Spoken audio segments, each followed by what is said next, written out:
तो नेचुरोपैथी का दो लाइनों में मैं बताना चाहूंगा। अगर किसी को सेहत में कोई भी दिक्कत है, इंक्लूडिंग कैंसर हो गया, लीवर कैंसर है, स्टोमक खराब रहता है, कुछ भी बीमारी है, हमने मोटर न्यूरॉन डिजीज MND, जिसका दिमाग बोलता है कि नीचे शरीर है ही नहीं, और उसकी वजह से पूरा उसका जो जीवन है पेशेंट का बर्बाद हो जाता है, और मान के चलते हैं कि मरेगा ही, और कोई ऑप्शन नहीं है इसका, किसी भी पैथी में कोई इलाज नहीं है। वो बंदा भी हम लोगों ने ठीक किया है। तो आप कोई भी बीमारी से ग्रसित हो, आपके दोस्त है कुछ भी, तो अगर आपको कुछ भी नेचुरोपैथी का नहीं आता है, तो सिंपल है, आप 80% उस पेशेंट को फल और सब्जियों पे ले आएंगे, 80%। अगर 100% ले आएंगे तो और जल्दी ठीक हो जाएगा। तो भोजन की चार मेजर लेयर हैं। पहला फल, दूसरे नंबर पे सब्जियां, तीन नंबर पे स्प्राउट्स, और चार नंबर पे मेवा। आप गेहूं, दूध डायरेक्ट नहीं पीना है, दही लस्सी पी सकते हैं। गेहूं, दूध और सफेद नमक, सफेद मैदा और फैक्ट्री मेड प्रोडक्ट बंद कर देंगे। और उस पेशेंट को, या आप भी अगर स्वस्थ रहना चाह रहे हैं, आपका इरादा है मेरी तरह 125 150 साल जीने का, तो आप ये सारी चीजें बंद करके फल सब्जियां ज्यादा खाएंगे। और वो कच्चा होना चाहिए, रसोई में ज्यादा पकाने का जरूरत नहीं। परमात्मा की रसोई में जो पका हुआ भोजन है, जैसे फल है, आपने पेड़ से तोड़ा खा लिया, आपने प्राकृतिक तरीके से PQN के मॉडल पे उगाया हुआ है, तो उसमें न्यूट्रिशन की डेंसिटी भी बहुत आई है। तो ये फल सब्जियां आपकी सेहत को बेहतरीन लेवल पे जाके रखेंगी। आपको जो प्रोटीन, न्यूट्रिएंट्स, जो भी जरूरत है, वो आपका, जो मैंने एक स्लाइड इसमें रखा था जिसमें स्टोमक के बैक्टीरिया और सॉइल के बैक्टीरिया बिल्कुल बराबर हैं, वो बैक्टीरिया आपको हमेशा एक हेल्दी स्टेट ऑफ लाइफ में रखेंगे। तो धन्यवाद पूरी टीम का, MCL का, और बाकी तमाम सारे साथियों का जिन्होंने मुझे पेशेंटली सुना। Thank you. इन योजनाओं पर कड़ी मेहनत के साथ प्रयास किया जाए तभी वह सार्थक होती है, लेकिन सिर्फ योजनाएं सफलता की कोई गारंटी नहीं देती। भारत को ईंधन में स्वयं पूर्ण बनाने की योजना, किसानों को सक्षमीकरण करने की योजना, विश्व को शाश्वत विकास की राह पर ले जाने की योजना बनाकर उस पर कड़ी मेहनत के साथ परिश्रम करने वाले उस इंसान को अब मैं यहां पर आमंत्रित करने जा रहा हूं। तो चलिए स्वागत कीजिए visionary, optimistic, hard working leader, executive director of MCL, miss Prachi Dhole. Thank you Mangesh sir. नमस्कार, MCL परिवार में एक बार फिर से मैं आप सबका स्वागत करती हूँ। और चलिए हम बढ़ते हैं आज के वेबिनार सेशन की ओर। कश्मीर, जब भी हम कश्मीर के बारे में सोचते हैं तो हमारे दिमाग में आता है खुला आसमान, हसीन वादियां। लेकिन इसके अलावा कश्मीर की जो शान है वो है वहां के चिनार पेड़। आज की जो कहानी है वो उन्हीं चिनार पेड़ और जिसको हम अ, चिनार मैन ऑफ इंडिया भी बोल सकते हैं, ऐसे अब्दुल खान जी की। तो चलिए अभी ये जो है चिनार पेड़, उनके बारे में पहले समझते हैं कि ये है क्या। तो चिनार पेड़ के जो रूट्स है वो है ईरान से। ईरान के बाद में वो भारत में कश्मीर में आके बस गए, और आज कश्मीर में वो इस तरह बस गए, इस तरह घुल गए कि ईरान में इसके आपको कभी भी रूट्स, कहीं पे भी रूट्स नहीं दिखेंगे। यानी ये प्रजाति वहां से नष्ट हो चुकी है। और जो भी उनके पूरे आपको दिखेंगे यूरोपियंस के बाद में, सो इंडिया में वो कश्मीर है जहाँ पे आपको ये पेड़ दिखेंगे। इनके जो पत्ते हैं, इनकी एक बहुत खासियत है। आप देख सकते हैं कि इनके जो शेप है वो डिफरेंट तो है ही, लेकिन ये पत्ते जब समर सीजन रहता है तो वो पूरे ग्रीन कलर के होते हैं, और जैसे जैसे विंटर होता है तो विंटर में ये धीरे धीरे पीले और बाद में जो है एकदम रेड कलर के आपको यहाँ पे दिखते हैं। इनकी अगर हम उम्र देखें तो ये आज कश्मीर में 100 साल से लेके 700 साल पुराना भी आपको चिनार का पेड़ दिखेगा। इस तरीके से भले ही इस जनरेशन में कश्मीर की हिस्ट्री न देखी हो, लेकिन इन चिनार पेड़ों में वो सभी जनरेशन और हिस्ट्री आपको दिखाई देगी। लेकिन जैसे इसकी मेडिसिनल वैल्यूज भी बहुत है, तो जैसी जरूरत पड़ी वैसे वहां पे उसका इस्तेमाल धीरे धीरे बढ़ने लगा। और इस तरीके से बढ़ने लगा कि जब पूरे कश्मीर में 40,000 से भी ज्यादा पेड़ थे, लेकिन अभी धीरे धीरे इनकी तादाद इतनी कम हो गई कि आपको ये कहीं ही दिखाई देंगे। ऐसे कठिन सिचुएशन में जो है वो एंट्री होते हमारे हीरो की, जिनका नाम है अब्दुल अहाद खान। ये सिंपल लेबर है जो कि दिन में निकलते हैं, जो भी काम मिलता है उसको कंप्लीट करते और अपनी रोजी रोटी चलाते हैं। लेकिन ऐसे ही दिन जब वो अपने बीच का जो ब्रेक मिलता है, लंच ब्रेक या खाना खाने के लिए, तब ये दोस्तों के साथ हमेशा चिनार पेड़ के नीचे आराम करते थे। जब ये अलग अलग जगह पे जाने लगे और वहां पे काम करने लगे, तो इनको ये पता चला कि जब मैं चाहता हूँ कि मैं थोड़ा आराम करूं, मुझे चिनार के पेड़ ही नहीं दिखते जिनमें इनका बचपन गया, ये बड़े हुए। उसके बाद में उन्होंने ये डिसाइड किया कि जो कश्मीर की स्पेशलिटी है चिनार पेड़, मैं उनको वैसे ही रखना चाहता हूँ जैसे मैं उनको बचपन में दिखता था। बस फिर उन्होंने ठान लिया कि वो चिनार पेड़ लगाएंगे।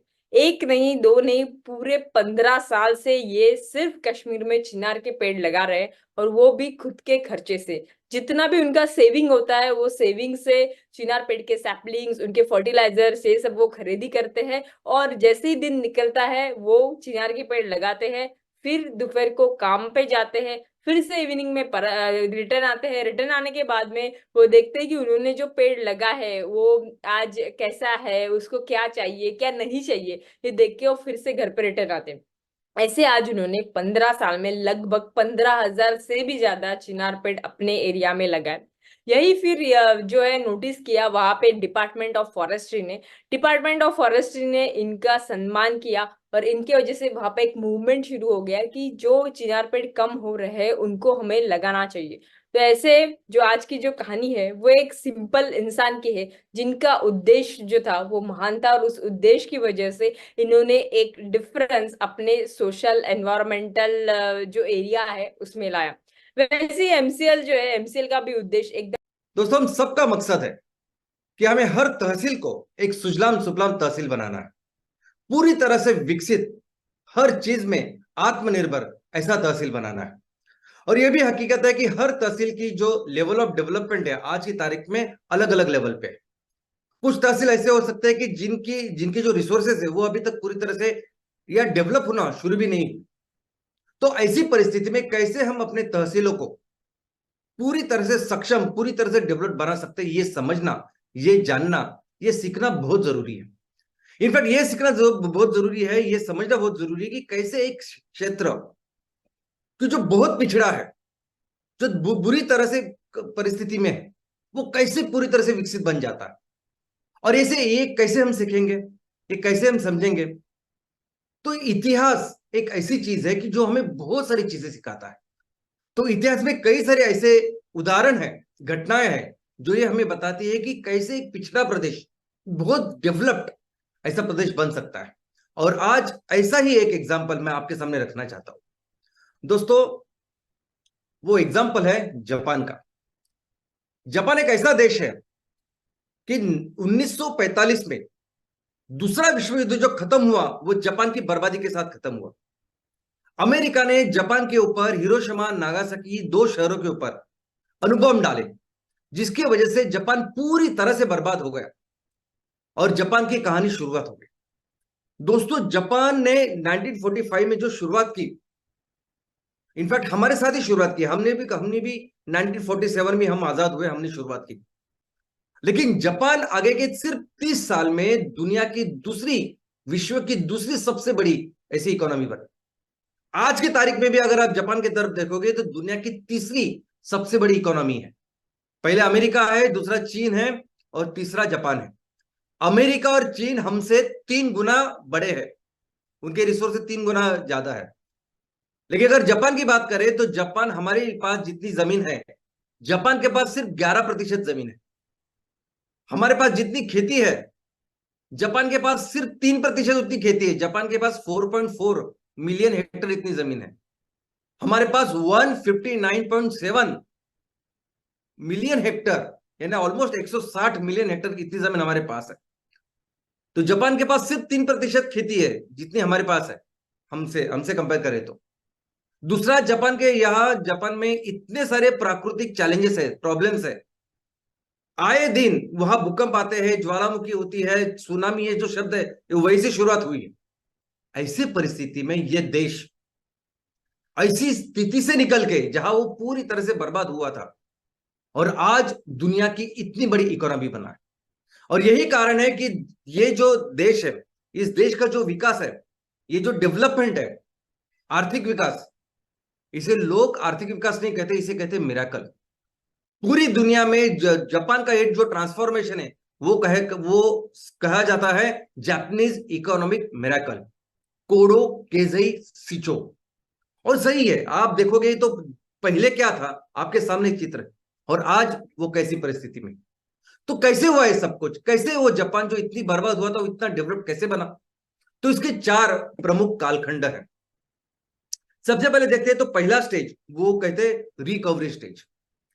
दोस्तों कोई भी जब दुर्घटना होती है, हादसा होता है, तो एक तो हमें शारीरिक या फिजिकल जो प्रॉब्लम होती है, फिजिकल जो डैमेज होता है तो होता ही है, लेकिन दूसरा होता है वो मेंटल डैमेज, मानसिक डैमेज। और उस सदमे से बाहर निकलना कभी कभी बहुत मुश्किल होता है। और सोचिए कि जापान के साथ क्या हुआ। जापान के साथ एक ऐसी दुर्घटना हुई जो इतिहास में सबसे डरावनी दुर्घटना में से एक है, और इसमें से जापान देश को पूरी तरह से बाहर निकलना था, लेकिन जापान ने वो काम किया। इनफैक्ट ये होने के बाद जो जो इकोनॉमी, यानी दूसरा विश्व युद्ध खत्म होने के बाद जो इकोनॉमीज तेजी से इमीडिएटली जो शुरुआत हुई उसमें से जापान एक था। लेकिन सिर्फ इतना ही नहीं हुआ, जापान का ये जब बर्बादी हुई 1945 में, उसके बाद इमीडिएटली एक बहुत बड़ा अकाल सूखा जापान में हुआ। यानी जापान के लोगों के पास बिल्कुल पैसे तो नहीं थे, लेकिन खाना भी नहीं था। वो तो अच्छी बात थी कि जापान को युद्ध में हराने के बाद अमेरिका की सेना जापान में थी, क्योंकि अमेरिका और सोवियत यूनियन यानी रशिया का जो शीत युद्ध की शुरुआत हुई उसके बाद, तो अमेरिका चाहता था कि वो जापान किसी भी हालत में रशिया के पास नहीं जाना चाहिए। तो अमेरिका के पूरी सेना वहां थी। उन सेना ने जो खाना लाया उसकी वजह से उनके जो खाने की जरूरत है वो पूरी हो। ऐसी परिस्थिति में जापान था, और ऐसी परिस्थिति में जापान ने फिर शुरुआत की रिकवरी की। सबसे पहले सबसे महत्वपूर्ण चीज अगर किसी ने की होगी उस परिस्थिति में, तो वो थी एक मिनिस्ट्री ने, एक मंत्रालय ने, जिस मंत्रालय का नाम था ministry of international trade and industry, जिसे मिटी करके बोलते हैं। वो उसके जो प्रमुख थे मंत्री, उन्होंने बहुत इंपॉर्टेंट ऐसा काम किया। अभी सोचिए ऐसी परिस्थिति में आपका देश है, आपका प्रदेश है, जहां कुछ भी नहीं है, अभी ना किसी के पास पैसा ना कुछ है। इन्होंने पहला काम क्या किया कि मुझे अगर देश की प्रोडक्टिविटी बेहतर करनी है, देश की इकोनॉमी बेहतर करनी है, तो मुझे पहले लोगों को संभालना होगा। लोग ज्यादा से ज्यादा कैसे उत्पादन कर सकते हैं, लोग ज्यादा से ज्यादा कैसे उत्पादन में भाग ले सकते हैं, उसके ऊपर काम करना पड़ेगा। उसने किया, उन्होंने सभी लोगों को, सभी लेबर रिफॉर्म्स किए, कामगारों को लेके जितने भी कानून थे वो सब चेंज किए। महिलाएं ज्यादा करके कैसे इस उत्पादन के क्षेत्र में आ सकती है, कैसे वो अपना हाथ बढ़ा सकती है, उन्हें उसके ऊपर उन्होंने फोकस किया। और देखा कि जापान के सभी नागरिक, महिलाएं पुरुष, ये सभी एक होके कैसे इस उत्पादन क्षेत्र में काम करें, उसके ऊपर उन्होंने काम किया। दूसरा उन्होंने क्या किया, तो दूसरा भी इन लोगों के साथ हम क्या तैयार कर सकते हैं। अपने पास तो पैसे नहीं है, अपने पास पैसे नहीं है तो फैक्ट्री नहीं है, किसी का सपोर्ट नहीं ज्यादा, तो इस परिस्थिति में हम क्या कर सकते हैं, तो बेसिक जो चीजें हैं, रॉ मटेरियल जो तैयार कर सकते हैं वो करते हैं ना, ताकि लोगों को 2 पैसे मिले, लोगों को रोजगार मिले। और वो उन्होंने किया, इसे कहते हैं इंक्लाइंड प्रोडक्शन मोड, यानी उन्होंने रॉ मटेरियल का प्रोडक्शन बढ़ाया। यानी उनके पास क्या थी, खेती थी, तो खेती में उन्होंने कॉटन, उनके यहाँ उनके देश में भी कॉटन या टेक्सटाइल इंडस्ट्री इंपॉर्टेंट इंडस्ट्री थी, तो उन्होंने कॉटन का उत्पादन बढ़ाया। उन्होंने वहां का जो कोल खदानें थी उसका उत्पादन बढ़ाया, स्टील का उत्पादन बढ़ाया, और ऐसी शुरुआत की। और दोस्तों उसी टाइम पे शुरुआत हुई कोरियन वॉर की। अभी कोरियन के साथ जो युद्ध था उसमें अमेरिका शामिल था, और अमेरिका के लिए जो जो जो सामान लगता था, जो आर्म्स एम्युनिशन लगते थे, तो बजाय वो अमेरिका से लाने से बजाय वो जापान ने उनको वो सप्लाई करना शुरू कर दिया। तो एक छोटा सा मोमेंटम वहीं से भी शुरुआत हुई, एक थोड़ी सी मैन्युफैक्चरिंग जापान में शुरुआत हुई कि जो अमेरिका के सेना के लिए जो अलग अलग चीजें उनके लिए बनाती थी। तो इस तरह से ये पहला जो फेज है 8 साल का था, जिसमें थोड़ी थोड़ी रिकवरी दोनों से शुरू हुई। लेकिन दूसरा जो फेज है दोस्तों, दूसरा जिसे कहते हैं हाई इंक्रीजिंग स्टेज, 18 साल का ये फेज है जापान का। ये 18 साल का फेज इतना इंपॉर्टेंट है। इस 18 साल में जापान ने वो करके दिया है जिसको फिर लोग करिश्मा कहते हैं, जिसे मिराकल कहते हैं, जादू कहते हैं। क्योंकि इस 18 साल में वो देश जो 1945 के बाद उसके पास अनाज भी नहीं था, अनाज के लिए वो स्वयं सेना भी रहे, बहुत बेसिक ऐसे प्रॉब्लम में जापान के लोग, पूरा देश था। वो देश इस 18 साल में विकसित देश बना। एशिया का, ईस्ट एशिया का पहला विकसित देश अगर कोई है तो वो जापान था। कैसे किया उसने? इस 18 साल में जो भी उन्होंने टारगेट्स रखे थे कि मुझे हमें हर साल इतनी प्रगति करनी, उससे कई ज्यादा प्रगति उन्होंने की और अपने देश को 18 साल में विकसित किया। कैसे? तो इसके लिए जो जो रीजंस थे, एक तो था एडमिनिस्ट्रेशन और दूसरा था केरेत्सो। देखते हैं, एडमिनिस्ट्रेशन का बहुत इंपॉर्टेंट क्रूशियल ऐसा रोल है।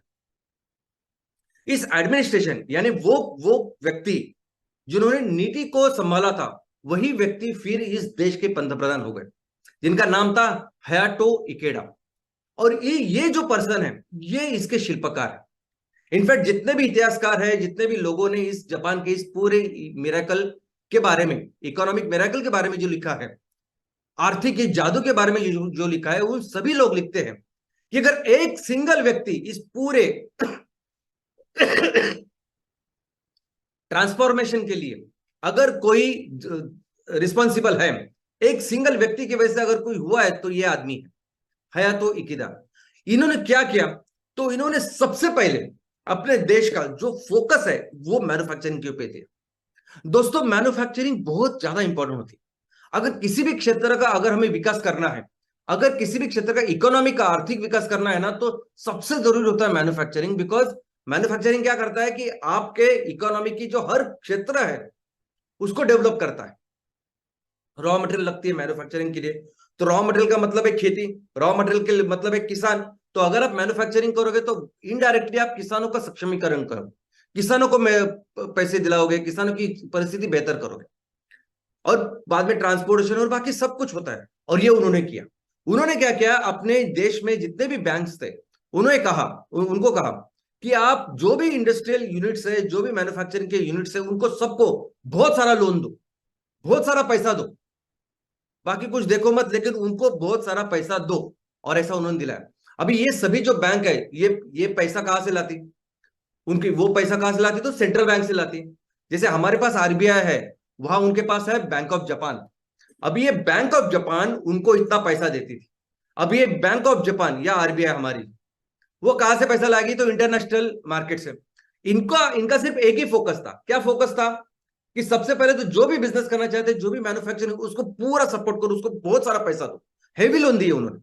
और जो भी पैसा उन्होंने दुनिया से लिया था, कर्जा करके लिया था, तो उनका पहला एक ही फोकस था कि कुछ भी करके हमें ईएमआई पे करना है, हमें ब्याज जो इंटरेस्ट है उनको जो चुकाना है वो पे करना है, बस। हमें इससे ज्यादा प्रॉफिट नहीं कमाना। जो भी स्टेक होल्डर्स है इस बिजनेसेस में, उनको बहुत ज्यादा प्रॉफिट मिलना चाहिए, ज्यादा डिविडेंड मिलना चाहिए, इसके ऊपर उन्होंने ध्यान नहीं दिया। बस चलने चाहिए बिजनेसेस, बस इतना ही। लोग जो काम कर रहे हैं उनको अच्छा पगार मिलना चाहिए, वो इंपॉर्टेंट है। और वो बिजनेसेस आगे बढ़ने चाहिए, चलने चाहिए, बस इसके ऊपर उन्होंने ध्यान दिया। और वो उसका बहुत जबरदस्त परिणाम ऐसे हुआ। लोगों के पास जब पैसे आए तो लोगों की जो मूलभूत जरूरत है वो तो पूरी हो ही गई, लेकिन उसके आगे जाके उन्होंने खर्चा करना शुरू कर दिया रिक्रिएशन के ऊपर, ट्रांसपोर्टेशन के ऊपर, एंटरटेनमेंट के ऊपर, फर्नीचर के ऊपर, और बाकी ये जो दूसरी चीजें हैं, इसके साथ फिर इकोनॉमी का सर्वांगीण ऐसे विकास हुआ। जैसे हम कहते हैं कि अगर आप 1,000 रुपए खर्च करते हो तो उससे 9,000 की इकोनॉमी बढ़ सकती है, वैसे ही जापान में हुआ। सरकार ने पहले लोगों के जो आमदनी है उसके ऊपर ध्यान दिया, फिर लोगों ने इनडायरेक्टली इस सब चीजों को बढ़ाया और सर्वाइवल से लेके रिक्रिएशन तक पहुंचे। फिर उन्होंने क्या किया?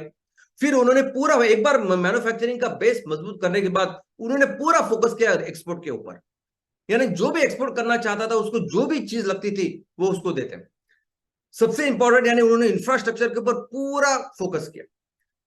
यानी रोड्स हो, रेल हो, या बाकी कोई ट्रांसपोर्टेशन के साधन हो। और ऐसी परिस्थिति में देखो, जापान की परिस्थिति है ना, जापान की जो ज्योग्राफी है वो बहुत डिफरेंट है।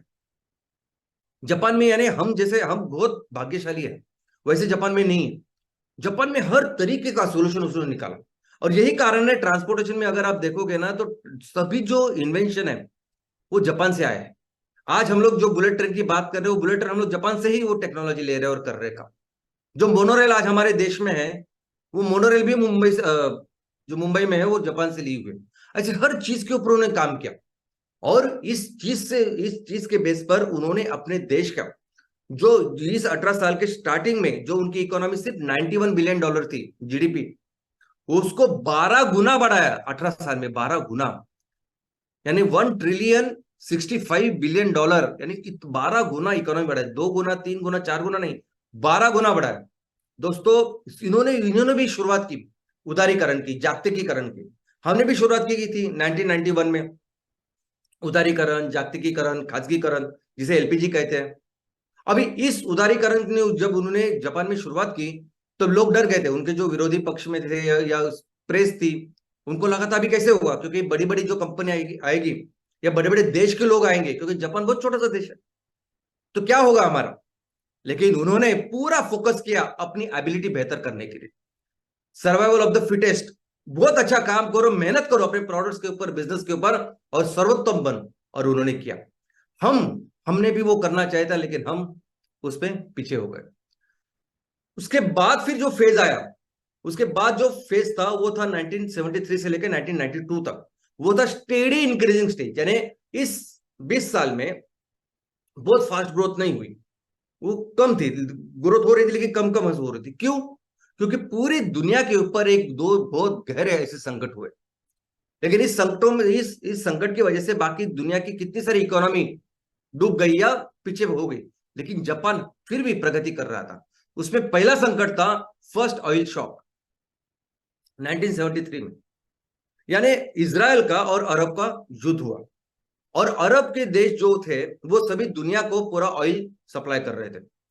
तो फिर अरबों ने यह देखा कि उन्होंने ऐसा निर्णय लिया कि जो भी ऐसे देश जिन्होंने इजराइल की मदद की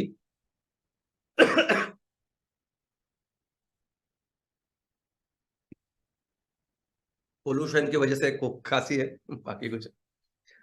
तो उन्होंने ये फैसला लिया कि जो भी ऐसे देश है कि जिन्होंने इजराइल की मदद की, उनको हम ऑयल नहीं देंगे। तो उसमें था कनाडा, जापान, यूएस, ये सभी लोग, और उसमें बहुत गहरा संकट हुआ। जो ऑयल उनको $3 पर बैरल मिलता था, वो 4 गुना से भी ज्यादा बढ़ा, $13 पर बैरल हुआ, और अमेरिका, कनाडा, ये सब संकट में आ गए। दूसरा, उसके बाद एक सेकंड ऑयल शॉक हुआ 78-79 में, यानी उस टाइम ईरान में वहां लोक आंदोलन हुआ, बहुत बड़ा लोक आंदोलन, जिसकी वजह से ईरान के जो राजा था वो तख्त बदली हो गया। लेकिन और इसके वजह से ईरान का जो ऑयल प्रोडक्शन था वो सिर्फ 4% कम हुआ। लेकिन इस चीज को, इस घटना को दुनिया ने बहुत गंभीरता, बहुत ओवर रिएक्शन किया। जो ऑयल $13 पर बैरल था, वो 39 यानी 3 गुना बढ़ा, और इससे बहुत सारे प्रॉब्लम दुनिया के इकोनॉमी की शुरुआत हुई। इनफैक्ट अमेरिका, कनाडा, ऐसे देश है ना, अमेरिका स्पेशली, वो यहाँ वहां फिर घूमने लगा कि कैसे मुझे ऑयल मिलेगा। इसके बाद जो शुरुआत हुआ ईरान इराक की जो लड़ाई शुरुआत हुई, उसमें अमेरिका इसीलिए गया था क्योंकि ऑयल चाहिए, एनर्जी चाहिए, कहां से मिलेगी। लेकिन दोस्तों, जापान ने क्या किया ऐसी परिस्थिति में? बाकी के सभी देश ये देख रहे थे कि कैसे हम अभी अपना ऑयल का जो है उसको पूरा करेंगे, हमारी परिस्थिति को बेहतर करेंगे। लेकिन जापान ने अपनी टेक्नोलॉजी के ऊपर ध्यान दिया। जापान ने फिर ऐसा फोकस किया कि कैसे हम लोग ऐसी टेक्नोलॉजी बनाए कि जिसको एनर्जी कम लगे, टेक्नोलॉजी कॉन्सेंट्रेटिंग। और इसी की वजह से जापान की जो टेक्नोलॉजी अगर आप देखोगे तो बहुत एनर्जी एफिशिएंट होती है, बहुत बेहतर होती है बाकी के लोगों से। ये जापान की ये प्रगति देखकर, इनकी जो विकास हो रहा था वो देख के अमेरिका गुस्सा हो गया, क्योंकि अमेरिका का जो ट्रेड था, जो उनका व्यापार था, इंपोर्ट एक्सपोर्ट, वो निगेटिव में था, वो ज्यादा इंपोर्ट करते थे।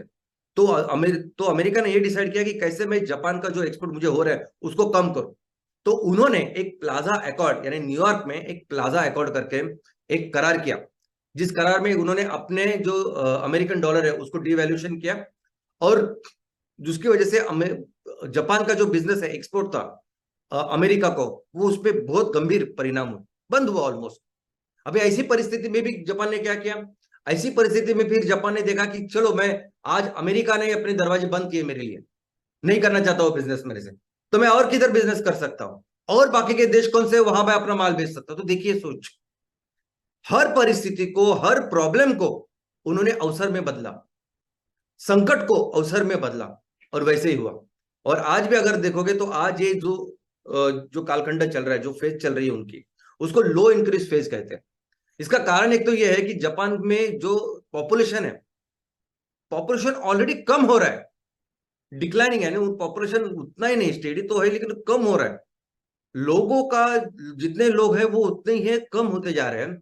और वहां लेकिन उनकी जो गुणवत्ता ये है, प्रोडक्शन प्रति व्यक्ति जो आउटपुट है वो बहुत दुनिया में बेस्ट है, और आज वही से वो जापान चला जा रहा है। तो दोस्तों